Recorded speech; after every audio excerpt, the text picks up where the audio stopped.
that we wanted to share our testimony today, because listening to others' testimony was how I got through, some dark periods of my life. So we felt that we wanted to share our testimony with you, so you know what God has done for us. So I met Ira way back. Met back in church in Jamaica, and as persons in love, planning to get married, dating, we spoke about our future, and in our future we spoke about our children. We spoke about how many kids we would have. Back then I was aware of a medical condition that I was told would make it harder for us to have children, but somehow we believed that God would work it out.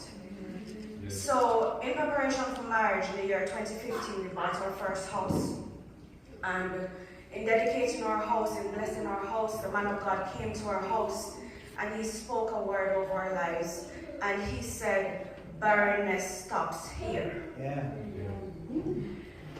Soon after we got married, we started trying for a baby. 1 year passed, 2 years passed, no success. And we came here to the US in the year 2018, joined the Calvary Apostolic Church family. In 2019, we found a new doctor, and we got some more answers that we didn't want to get. And we were diagnosed with yet another medical condition that we were told made it even harder for us to conceive. In the year 2020, we got pregnant, and we lost our baby at 8 weeks in pregnancy. We were devastated. We were going on, we were happy, and then we went to our appointment and we were told no heartbeat. We felt like our worlds just stopped. It felt like everybody else was living and we were on pause. Again in 2021, we had another loss. After that loss, we kind of resigned ourselves that we were going to be childless. So we spoke to each other. We were going to travel the world. We were going to be happy in whatever state we found ourselves. We were sad, we were angry, but we accepted it. We were like, we're just going to live our lives. And so we gave up on trying. We took a break. We focused on other things in our lives. And we just started to be happy with each other, because at that point in our minds, we were just going to be with each other. We were angry at God. We are human beings. We know what He's capable of doing, but we were just angry. And we started talking to each other. We were like, what is it about us? I think we'd be great parents. There are so many people who have babies and throw them away. We were so angry at God.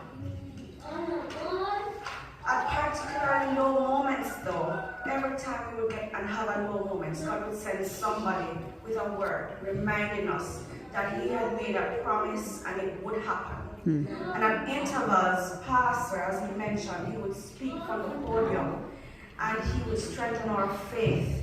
He would speak directly to us in the situation as a word from God. Caroline, forgive me. You prayed with me every single Sunday. I was really angry sometimes at this fact, because I was like, what are you believing for? What are you believing for? You prayed with me every single Sunday. Like I said, we're only humans, and when you're going through something, you know that God can, but you have sometimes doubt. In 2022, we had some renewed faith. Pastor spoke, he preached about faith in action. And so in the year 2022, I didn't see it yet physically, but I prepared my nursery. I bought all the furniture, my husband and he set them up. And that's where I say, when you're choosing somebody, make sure you choose somebody who also sees a vision. You don't see it physically, but in the spirit. Come on. We were believing for our child. And so we prepared the nursery, we had our changing table, we had the crib. I started purchasing clothing. I felt silly. I really did feel silly, but I'm sure that's how the people felt when Jesus said to them, go get those water pots and fill them with water. And so at first when persons came over, I wanted to hide my nursery, because then I'd have a lot of explaining to do, and I believed, but I had some unbelief. And so I wasn't quite ready to share. But I remember Brother Stanley said to me, Korazon, faith is not hidden. Keep your nursery door open. And so I would keep it open. And so I had friends that visited me, and when they came into the nursery and they prayed.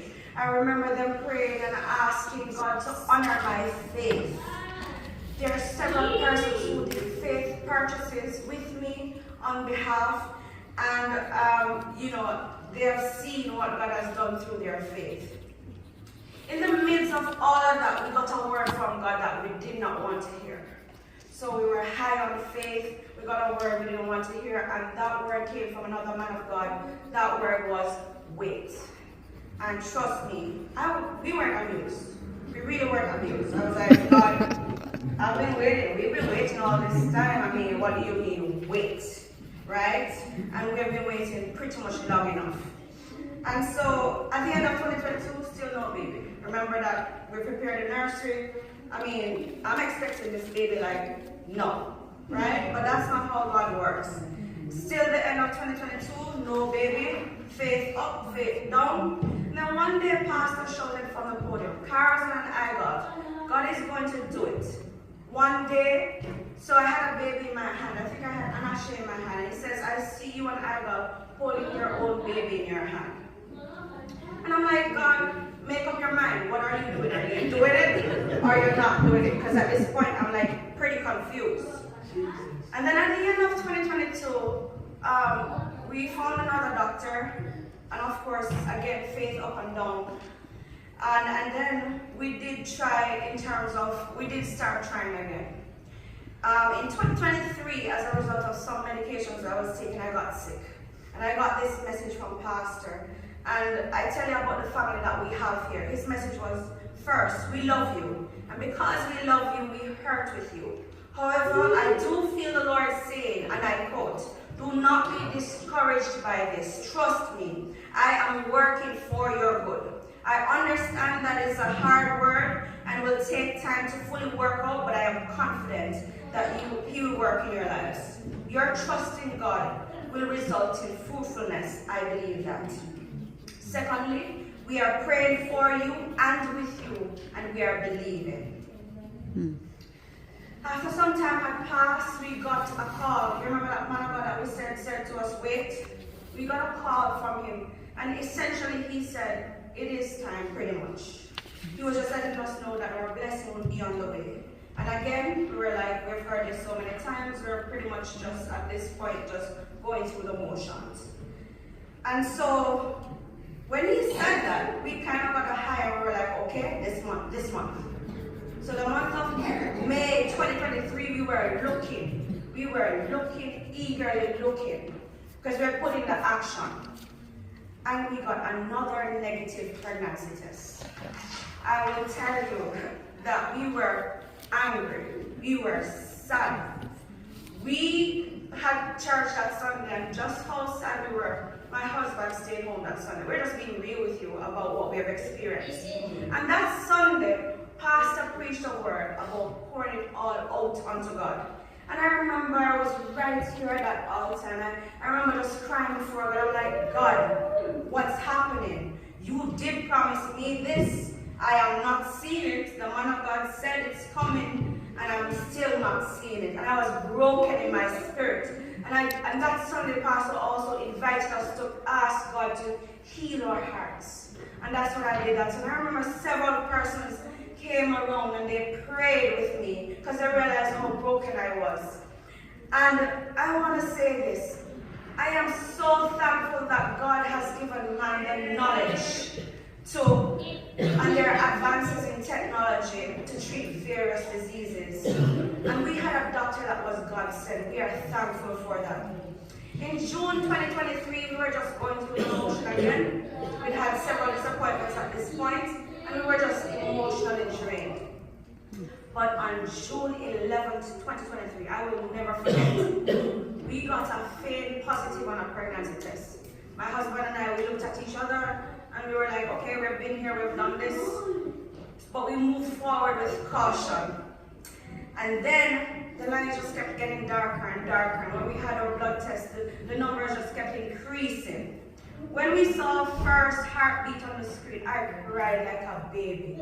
I really cried. And even though I was seeing this in front of me, it was like I was still not believing.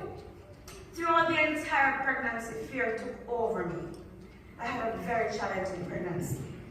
And so I had to be reminded constantly, I had to remind myself that God had not given me a spirit of fear. Yeah.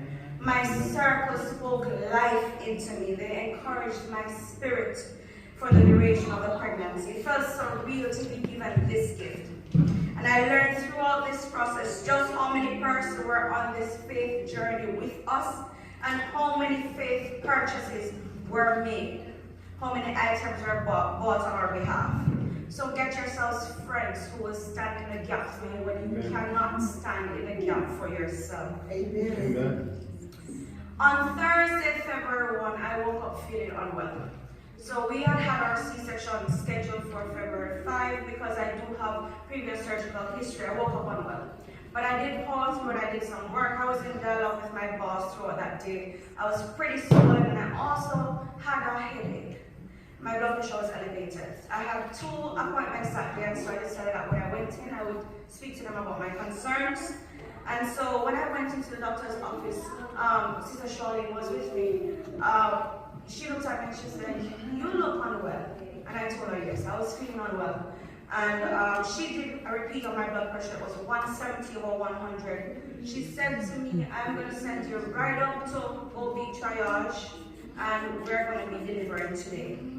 That same night, we delivered Aziel via C-section, weighing at 6 pounds, 14 ounces, and 20 inches long. To God be the glory.